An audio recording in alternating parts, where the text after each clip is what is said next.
오늘은 두 시대를 보기를 원합니다. 오늘 볼 시대는 통일 왕국 시대와 또 분열 왕국 시대입니다. 이 두 시대를 보고 다음 주에는 이제 포로기와 포로귀환 시대, 이 두 시대를 바라봐서 전체적으로 이제 구약 시대에 나타나는 시대적인 것을 모두 다 살펴보기를 원합니다. 오늘 가지고 계신 이 프린트물에는 두 가지 지도가 있어요. 한쪽은 통일 왕국 때 있었던 지도, 그리고 한쪽은 분열 왕국의 남유다와 북이스라엘의 지도입니다. 여러분 좀 참고해 보시면 좋을 것 같습니다. 이제 먼저 통일 왕국 시대를 좀 살펴보기를 원합니다. 통일 왕국 시대, 이스라엘의 역사를 통해서 우리에게 주는 여러 가지 교훈들이 있는데, 이 죄악된 세상에서 흔들리고 현실적인 그리고 깊이 관련이 있는 그런 것은 바로 하나님의 백성을 오염시키는 일을 하게 됩니다. 우리는 죄와 분리된 삶을 살아가죠. 이스라엘 백성들도 마찬가지로 구별된 삶을 살아갔습니다. 하나님께 불순종하였던 그 나쁜 결과들로부터, 나쁜 것으로부터 이제 분리되어서 하나님께 순종하는 모습으로 살아가는 통일 왕국 시대를 보게 되는 거죠. 우리는 우상과 이 부도덕성을 판단해야지 됩니다. 그리고 하나님은 진정한 구원의 요청에 또 응답하신다는 것을 이 통일 왕국 시대를 통해서 우리가 알 수 있습니다. 또 하나님은 우리가 하나님께 삶을 돌리고 회개할 때 죄의 속박으로부터 우리를 구원하신다는 것도 알 수 있고, 또 통일왕국 시대에 하나님의 은혜와 긍휼과 인내하심이 매우 크다 하는 것도 알 수 있습니다. 먼저 우리가 통일왕국 시대 하면 언제부터 시작될까라고 생각할 수 있는데, 통일왕국 시대를 생각해 보려면 사무엘부터 생각을 해봐야지 됩니다. 우리가 마지막 사사이고 선지자 시대를 열게 되는 이 사무엘은 사무엘상 1장부터 3장까지 사사 시대의 종료로부터 이야기를 하고 있는 걸 보게 됩니다. 철저하게 타락해버린 그런 시대에 하나님의 말씀을 대언한 권위자로서 한 사람을 택하는데, 그가 바로 사무엘이었습니다. 이때부터 선지자들의 시대 또한 시작하게 돼요. 마지막 사사이면서 선지자의 모습이 사무엘이었습니다. 사무엘이라는 이름은 여호와께 구하다라는 뜻이죠. 우리가 너무나 잘 알듯이 사무엘은 누구의 아들일까요? 한나의 아들입니다. 한나는 무자한 자였습니다. 그래서 하나님께 기도하여서 얻게 된 아들이 바로 사무엘이었고, 젖을 뗀 이후에 계속해서 여호와의 전을 섬기는 자로 살게 됩니다. 하나님의 큰 섭리를 알게 되는데, 새로운 시대, 새로운 사람을 통해서 하나님께서 그 시대를 열어가시는 것을 보게 되는 거죠. 시대의 마지막 보루는 바로 성직자입니다. 그런데 이 성직자가 타락하게 되면 그 시대에 희망이 없음을 단언적으로 보여주는 것이 오늘 사무엘상의 또 통일시대에 여는 이 사무엘의 모습일 것입니다. 당시에는 제사장이 있었죠. 대제사장 엘리가 있었습니다. 엘리에게는 홈니와 비느하스라는 두 아들이 있었는데, 그 아들은 제사장 반열이긴 하지만 여호와의 제사를 멸시하고, 또 회막문에서 수종드는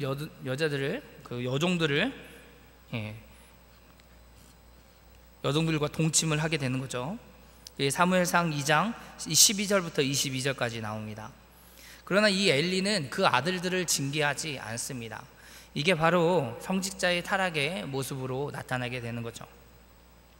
구약시대 제사장은 특별히 구별되어 있는 그런 사람들입니다. 하나님은 믿는 성도가 모두 제사장이라고 말씀하고 있는 신약시대의 이 이야기를 우리도 기억할 수 있는 거죠. 베드로전서 2장 9절의 말씀대로 이 시대의 마지막 보루로 저와 여러분이 하나님 앞에 택함 받았다는 사실도 기억해야지 될 것입니다.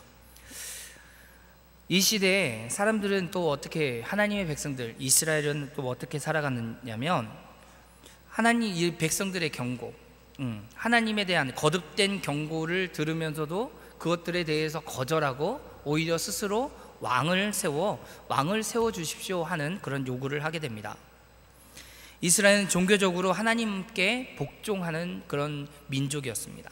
그리고 하나님과 화목하게 사는 것을 목표로 했죠. 그래서 어떻게 하면 하나님께 예배하고 어떻게 하면 하나님을 알아갈 수 있는지 그런 방법들을 배우고 또 알고 그렇게 지켜 살아가는 자들이 바로 이스라엘이었습니다. 지난 시간에도 광야 시대를 이야기하면서 광야 시대에 하나님께 순종하는 법을 배우는 재교육 시간이었다라고 표현을 했었는데, 이런 것들을 기억하면 하나님의 백성으로서 하나님이 원하시는 모습이 어떤 것인지도 우리는 알 수 있어요. 그러나 이 통일 왕국 시대가 그렇게 굉장히 좋은 모습으로 형성이 된 게 아닙니다. 하나님을 거부하고 하나님을 왕으로 섬기지 않겠다는 그런 모습으로부터 시작하는 것이라는 걸 우리는 봐야지 되는 거죠. 왕을 요구합니다. 왕을 요구하는 것은 근본적으로 하나님의 통치를 싫어하는 것이고 열방과 같이 되고자 하였던 그런 모습이었습니다. 또한 부수적인 이유가 있다면 사무엘이 늙게 된 이후에 아들들이 사무엘과 같이 행하지 않았습니다. 불의를 행하였기 때문에, 또 사무엘은 왕의 책임을 인상하는 것과 또 왕이 백성들을 징용하고 개인의 자유를 제한한다는 것, 모든 걸 다 알려주면서도 백성들은 이 왕에 대한 제도를 갖기를 원했습니다. 그래서 그 결과로 나타나는 것이 바로 통일 왕국 시대인 거죠. 왕국의 확립을 가장 먼저 했던 사람은 첫 초대 왕은 우리가 잘 알듯이 사울입니다. 이제 왕국이 성립이 되는데 하나님께서 사무엘을 통해서 베냐민 지파의 사울을 왕으로 뽑습니다. 그는 나름대로 왕이 될 만한 그런 조건을 가지고 있었던 사람이었죠. 외적인 면에서는 어땠습니까? 순수한 소년이었고 겸손한 사람이었습니다. 또 종교적인 면에서는 어땠을까요? 하나님이 신이 임하여서 라마나요시에서 예언을 할 정도로 아주 신실한 사람이었습니다. 그러나 사울은 어땠습니까? 결과적으로 그는 하나님을 불신하고 불순종하는 그런 모습으로 결국 버림받는 왕이 되어버립니다. 사울이 몰락한 그 4가지 이유에 대해서 적어놨습니다. 첫 번째는 불신과 불순종이었습니다. 그리고 두 번째는 자의적인 신앙이었죠. 하나님의 명을 어기고 아말렉을 진멸하지 않았습니다. 그 이유를 물어보니까 뭐라고 대답하냐면 하나님께 제사하려고 했다라고 대답을 하는 거죠. 자기가 원하는 대로 예배 드려도 된다, 내가 원하는 모습으로 드려도 된다, 이렇게 생각하는 거죠.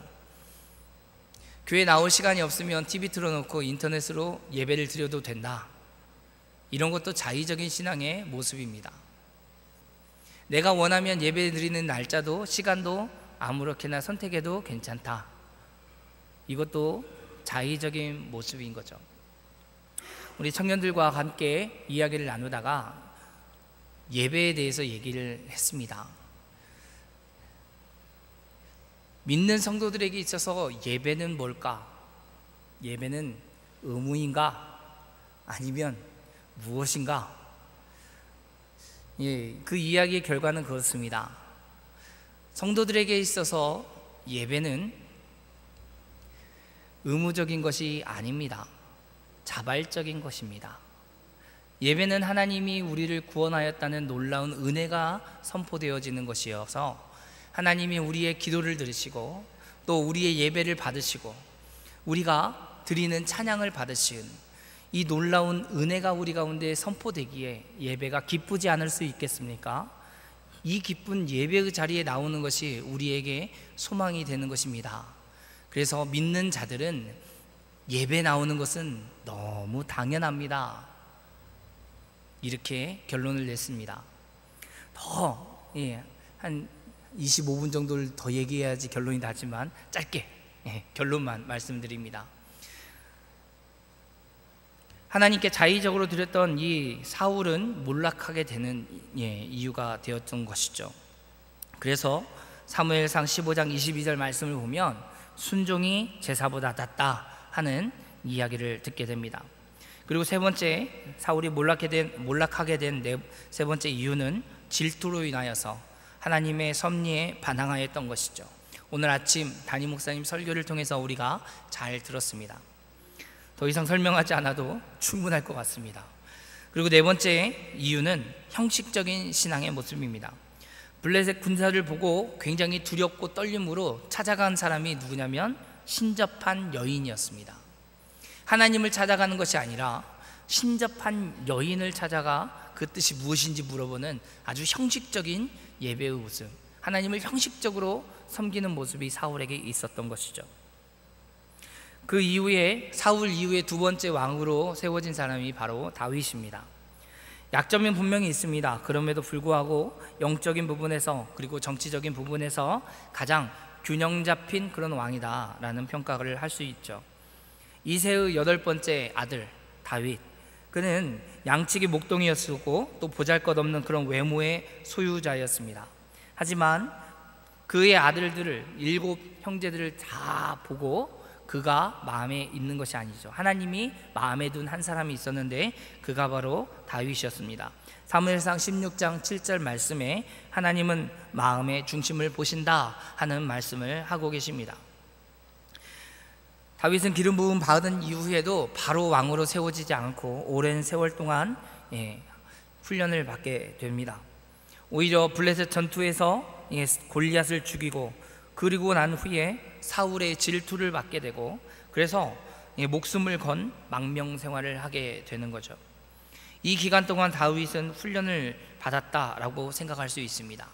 사울의 박해를 피해서 피난을 생활했던 여러 시간 동안 다윗은 불안과 두려움과 그런 어두운 삶, 좀 힘들고 어려운 그런 삶을 살아가면서 하나님을 믿고 또 하나님께 순종하는 법을 배웠던 것이죠. 그래서 그때 아름다운 시편이 많이 기록되게 됩니다. 다윗의 장점을 좀 몇 가지 살펴보면 다윗은 그 성품에 대해서 먼저 볼 수 있습니다. 사울의 가정이 몰락될 때 몰락해 가는 것, 원수의 가정이 몰락해 가는 것을 보면서 슬퍼합니다. 그의 아름다운 성품이 바로 여기서 볼 수 있는 거죠. 대적들을 향한 연민의 정과 사랑으로 하나님 마음에 합한 다윗의 모습에 대해 우리가 살펴볼 수 있는 거죠. 또 다윗의 장점 두 번째로 보면 하나님 중심으로 살아갔다는 것입니다. 다윗 왕은 왕이 된 이후에 예루살렘을 정치적, 종교적 그런 중심지로 만들었을 뿐 아니라 가장 먼저 사울은 언약궤에 대해서 큰 관심을 갖지 않았지만 다윗은 통치를 시작하면서 가장 먼저 한 부분이 바로 이 언약궤를 예루살렘으로 옮겨오는 것이었습니다. 그래서 하나님 중심적인 그런 삶, 이런 삶을 다윗이 살아갔죠. 그리고 하나님은 다윗과 언약을 맺습니다. 사무엘하 7장에 나오죠. 다윗은 자기 궁전을 지은 후에 하나님의 궤가 아직 막에 있다는 것을 때문에 민망해할 때 성전을 건축할 것을 제안합니다. 하지만 하나님은 그가 전쟁에서 많은 피를 흘렸기 때문에 성전을 건축할 것에 대해서 허락하지 않게 되는 거죠. 그러나 하나님께서 다윗을 칭찬하시고 그와 언약을 맺습니다. 그래서 언약 신약을 하게 되면 이 다윗의 언약이 빠지지가 않습니다. 다윗이 범죄한 것은 사무엘하 1장부터 나타나게 되는 거죠. 가장 큰 범죄라고 생각하는 것은 바로 우리아의 아내 밧세바를 후궁으로 삼는 것입니다. 그리고 우리아를 전쟁터에 내보내서 죽이는 거죠. 징벌을 받는 다윗의 모습을 보게 되면 그의 징벌에 하나님의 징벌 앞에 전적으로 순종하는 다윗의 모습을 살펴볼 수 있습니다. 언약궤 앞에서 하나님의 처분을 맡기는 그런 모습이 사무엘하 15장에 나타나고요. 시므이의 저주 앞에서도 그 저주를 받아들이는 모습이 사무엘하 16장에 나타납니다.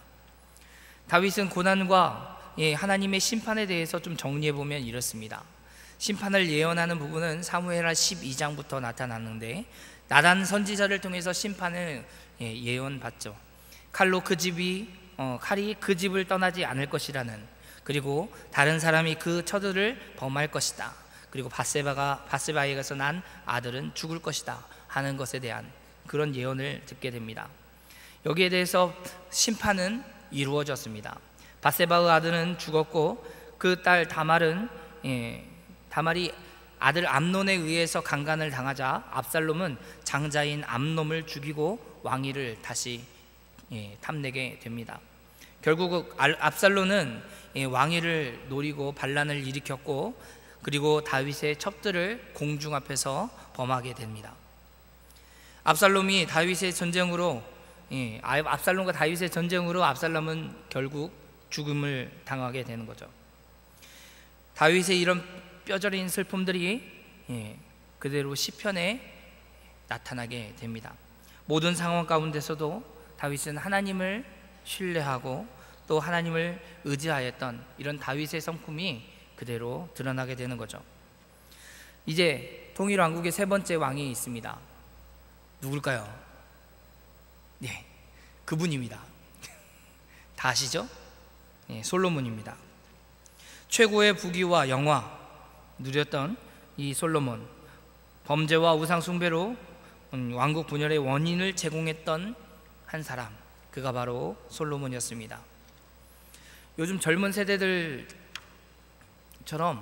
굉장히 부유한 집안에 처음부터 금수저, 흙수저가 아니라 금수저로서 태어나서 그의 생활을 보면 굉장히 호화로웠어요. 스바 여왕까지 내방을 해서 솔로몬 왕궁을 보고 그 화려함을 감탄하였던 걸 우리는 열왕기상 10장에서 볼 수 있습니다. 아내들은 지위를 상징하는데 그의 아내들이 700명이요. 깜짝 놀라지 않으시네요. 후궁이 300명입니다. 합이 1000명입니다. 대단한데요. 그러나 이것이 어떤 지위를 상징한다고 봤을 때는 놀라지 않을 수가 없습니다. 결혼을 통해서 이방 국가의 친화를 유지했고, 그리고 결혼을 함으로 결혼한 이 이스라엘 나라가 전쟁의 소용돌이에 휩쓸리지 않게 되는 그런 것이 바로 정약결혼이라고 얘기를 할 수 있죠. 이런 결혼을 했던 사람이 바로 솔로몬입니다. 솔로몬의 통치 기간 중에 이스라엘은 경기가 굉장히 좋았습니다. 그래서 관료제를 실증을 느끼게 되면 수도에 있는 그 관리들이 교만하여 불만을 갖게 되는 거죠. 솔로몬은 이 문제를 하나님과의 관계로부터 해결하지 못했습니다. 솔로몬이 큰 문제, 아주 이 실증나고 짜증나는 습관적인 그런 예배, 제사, 이런 문제들이 하나님과의 관계에서 해결되지 않으므로 결국은 분열 왕국으로 이루어지게 됩니다. 솔로몬은 하나님께 지혜를 구했던 지혜의 왕이기도 하지만, 솔로몬은 결국 우상 숭배를 했던 왕으로서 역사에 그리고 성경에 기록되어 남게 됩니다. 솔로몬이 건축했던 것이 있다면 바로 우리가 잘 알고 있는 성전일 것입니다. BC 957년에 모리아 산에 성전을 건축하여서 7년 만에 완성을 하게 됩니다. 감독자로 소용되는 사람들이 3,300명이고 동원된 인부만 해도 10만 명이 넘었습니다. 그리고 특히 두로왕 히람으로부터 일꾼과 건축자재를 받아서 건축을 하는데 길이가 60규빗, 성경에 나오는 규빗으로 얘기하면 길이가 60규빗이요 넓이가 20규빗, 높이가 30규빗에 되는 아주 으리으리한 건물이 만들어지게 됩니다. 열왕기상 5장과 6장, 7장, 역대하 3장과 4장에 나타나 있습니다. 이런 지성소 앞에 굉장히 많은 것들로 세워지고 공을 들여서 세워진 이 성전이 결국 파괴가 되죠. 그가 험납하였던 지 34년이 지난 후에, 솔로몬이 사망한 후 5년이 지난 해에 성전이 그 영광은 쇠퇴하기 시작합니다. 애굽왕 시삭이 이스라엘을 공격하여서 성전의 보물을 무수히 몰수해 가고, 다른 사람들은 성전에서 성물을 훔쳐서 바알을 섬기는 일에 바치게 됩니다. 그게 역대하 24장 7절에 나타납니다. 시상왕의 그런 약탈 후에도 계속해서 신성 모독의 행위가 이루어지게 됩니다. 결국은 바벨론 왕 느부갓네살 왕이 성전에 남아있는 그런 소수의 보물마저도 뺏어가고 약탈한 후에 건물을 다 불살라 버리는 그런 것으로 솔로몬의 성전, 솔로몬이 지었던 성전이 이렇게 사라지게 됩니다. 여기까지 이제 솔로몬까지 사울, 다윗, 솔로몬에 이어지는 통일왕국 시대를 볼 수 있습니다. 그리고 이 통일왕국 시대를 지나서 분열 왕국이 나타나게 되는 거죠. 솔로몬 시대를 지난 그 무거운 세금 그리고 고통받는 백성들을 돌아보지 않았던 이 르호보암은 세금을 감면해 줄 것을 간청하는 그 원로들의 이야기를 듣지 않습니다. 그리고 젊은 사람들의 제안을 따라서 오히려 백성들을 더 위협하게 되죠. 이 일로 인해서 왕국은 남과 북으로 나눠지게 됩니다. 18만 명의 군사를 동원해서 좀 유지해 보려고 했지만 그 유지 또한 숲으로 돌아가게 되는 거죠. 선지자 스마야가의 말에 따라서 결국 포기하게 됩니다. 이 분열 왕국에 대해서 우리가 몇 가지를 좀 살펴봐야지 되는데, 첫째는 분열 왕국이 된 이유에 대해서 보기를 원합니다. 왜 분열 왕국이 됐을까요? 솔로몬이 통일 왕국을 다스린 이스라엘 세 번째 마지막 왕이지만 그는 하나님 앞에서 우상을 숭배하고 하나님을 멀리 떠나는 삶을 살게 됩니다. 하나님께 일천번제를 드렸던 아주 유명한 일도 있겠지만, 솔로몬은 봄에 성전을 건축하기 시작하여 7년 만에 완성했음에도 불구하고 국방과 명성 그리고 그 누구도 이루지 못할 영화를 누렸음에도 불구하고 인생의 성공과 실패는 이 땅의 명예와 부가 아니라는 것을 깨닫지 못했던 것입니다. 우상 숭배자로서 결국은 하나님의 말씀을 거역하는 자로서 그의 인생을 마치게 되죠. 북쪽의 이스라엘을 다스렸던 왕은 여르보암입니다. 여르보암은 르호보암이 바로 솔로몬의 아들인데, 이 르호보암의 그릇된 야망에서 돌이킨 이 백성들을 규합하여서 나라를 세우게 되는 거죠. 그리고 여르보암은 나라를 세웠을 뿐 아니라 하나님의 말씀과 하나님의 명령을 따르는 일을 거부합니다. 그 앞에서 죄를 짓게 됩니다. 여로보암이 지은 죄가 무엇이냐? 이 열왕기상 12장부터 14장까지 말씀을 보면 자세히 나타납니다.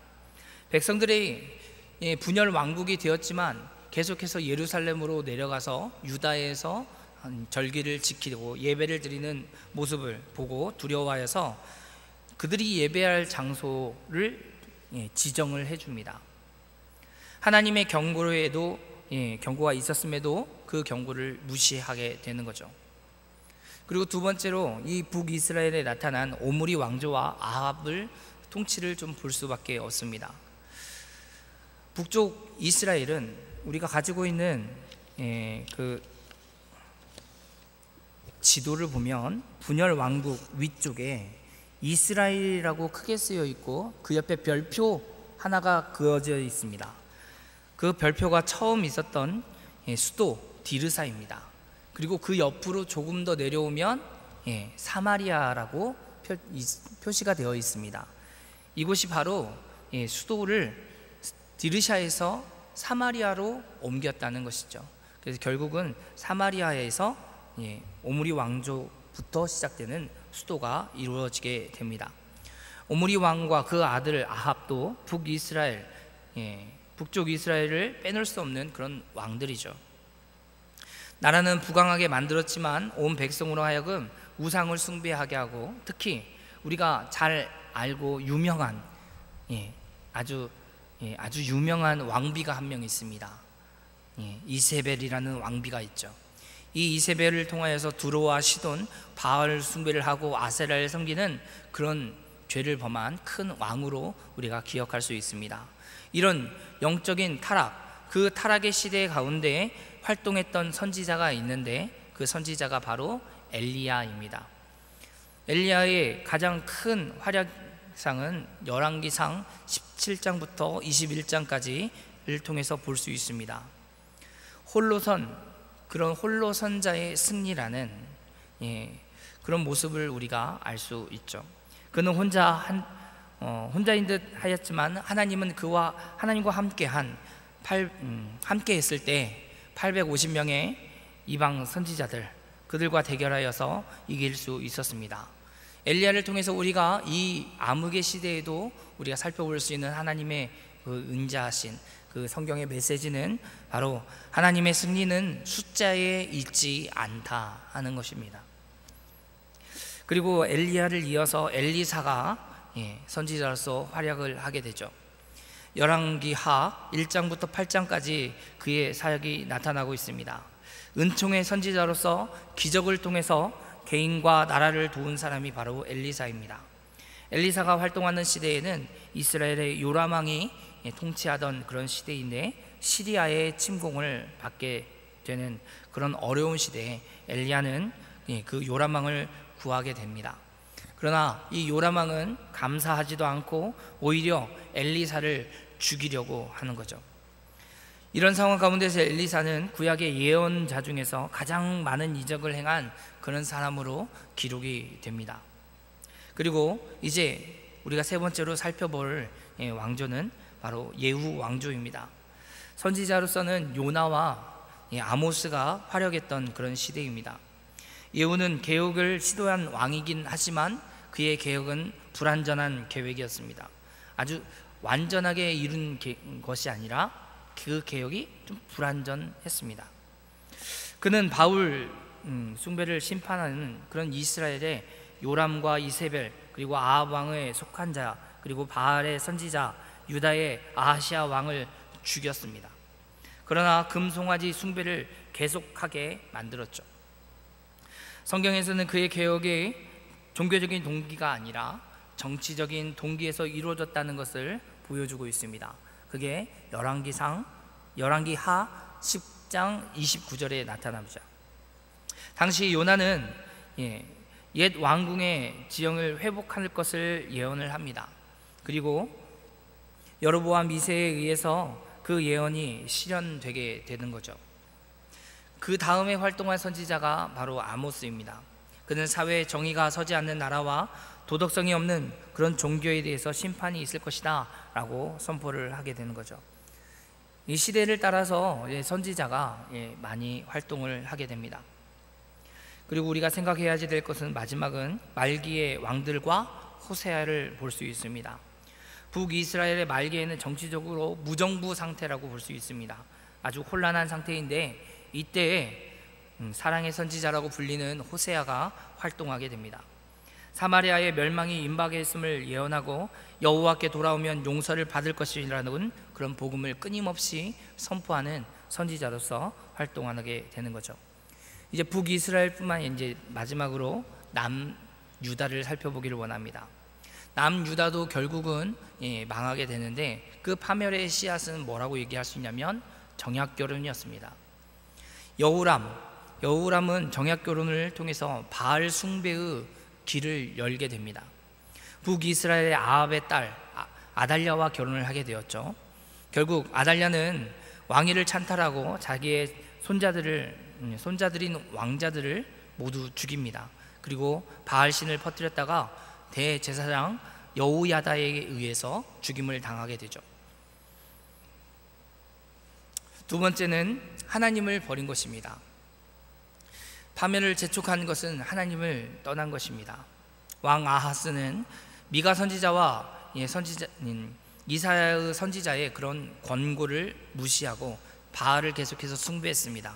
그리고 영적, 윤리적, 퇴폐적, 그리고 가나안 족속이 가증한 그런 이런 행위들을 행하고 일삼았죠. 거기에 어린이 제사까지 일삼게 됩니다. 이것이 바로 하나님을 버린 자의 모습으로서 더 많이 드러나게 되는 것이었습니다. 그리고 세 번째, 파멸의 증거들이 나타나기 시작합니다. 가장 악하고 반역적인 왕인 므낫세가 나타나는 거죠. 므낫세는 히스기야의 아들입니다. 히스기야는 개혁자인데 그 아들로서 극심한 우상 숭배를 하게 되는 거죠. 유다의 왕으로서 가장 악한 왕으로 기록이 됩니다.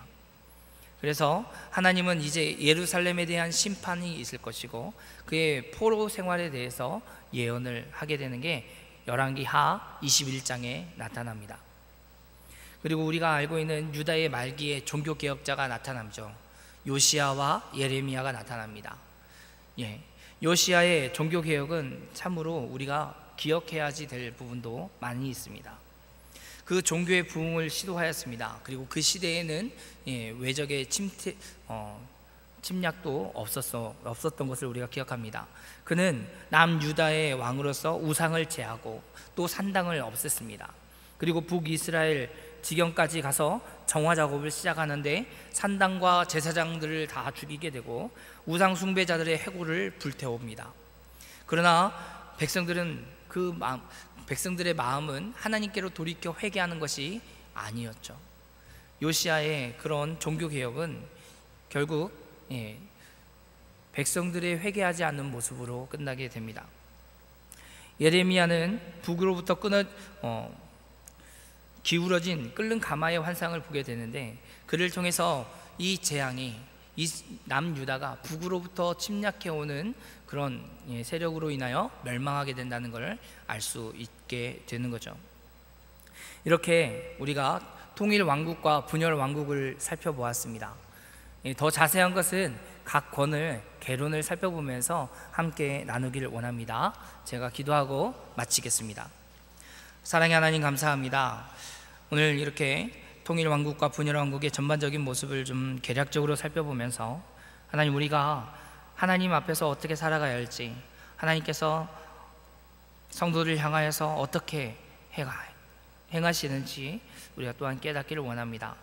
우리에게 지혜와 능력을 더해 주시고 시간 하나님 깨닫는 은혜도 더해 주옵소서. 감사드리며 예수님의 이름으로 기도합니다. 아멘.